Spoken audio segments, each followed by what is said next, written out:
Everyone, welcome to the show. I have an update to share about one of Trump's Capitol insurrectionists. It's time for an episode of Where Are They Now? Martin Bledsoe was arrested.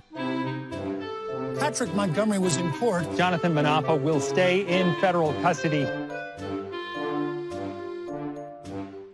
No, I don't take responsibility at all.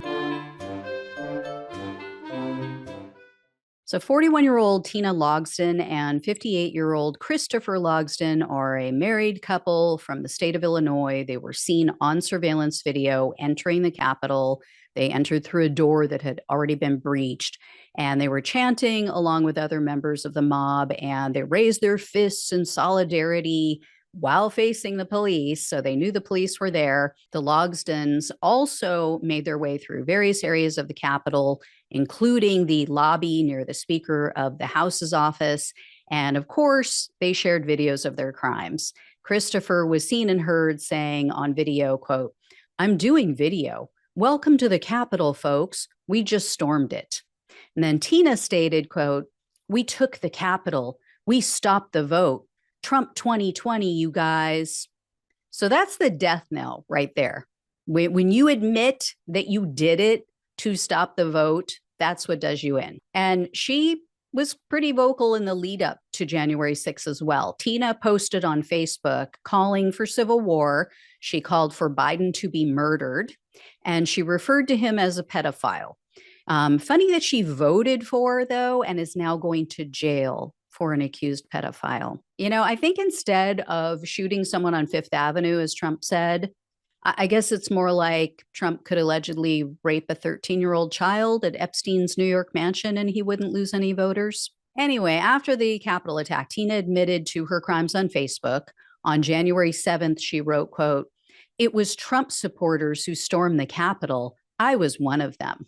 Enough is enough. It is time we ask Americans to take a stand.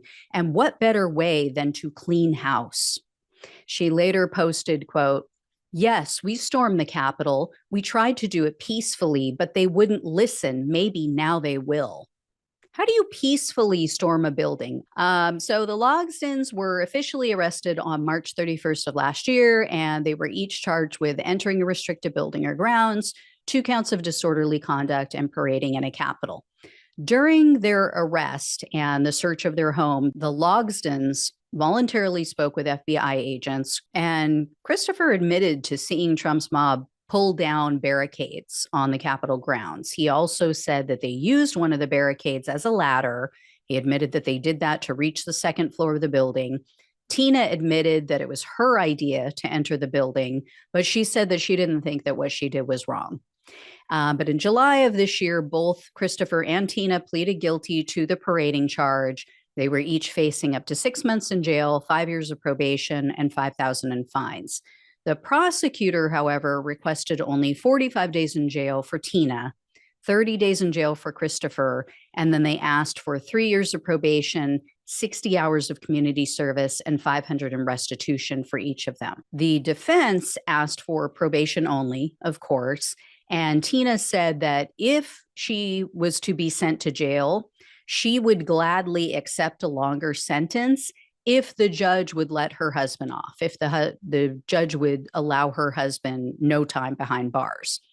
At the sentencing hearing, Tina apparently delivered a lengthy diatribe about the state of our country and Benghazi. I'm not kidding. They're still on Benghazi.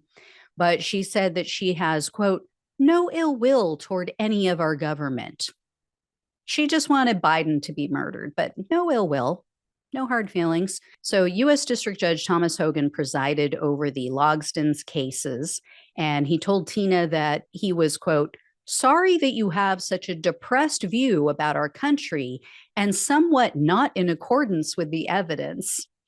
So I couldn't locate details about what Christopher may have said at the hearing, but in the sentencing memo, he told the judge that entering the Capitol, quote, "was a terrible mistake. We had no right to enter that sacred building. We should have stayed outside." In the end, Judge Hogan sentenced Tina and Christopher to 14 days in jail, which they will serve at different times because they apparently have a teenage daughter. So the judge is allowing someone to be home with the daughter at all times. He also gave them 3 years of probation, and he ordered that they each pay $500 in restitution. In addition to that, the judge ordered that Tina alone perform 60 hours of community service. And then he warned her to be mindful of her probationary period. He said, quote, "No matter how upset you get." So Judge Hogan also noted that they'll both be on probation during the next presidential election. Not at all what I had hoped for, especially for the wife. And check this out. Tina was planning, I don't know if she was, but she was planning to be an election judge this year. How is that possible? How would that be possible with this conviction, with an impending jail term? I just don't know.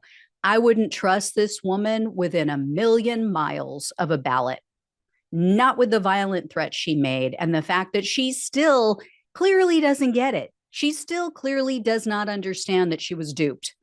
She's still going on in court. So anyway, if I hear any more, if I find out if she was in fact a judge, I'll let you guys know. Thanks so much for watching and listening. Please remember to like, share, subscribe, tell all your friends. Please leave a super thanks if you can. I really appreciate your support of my work and everything that you guys do to help me spread the word and get more eyeballs on this content. So thank you so much, guys. Really appreciate you. Take care, and I'll talk with you soon.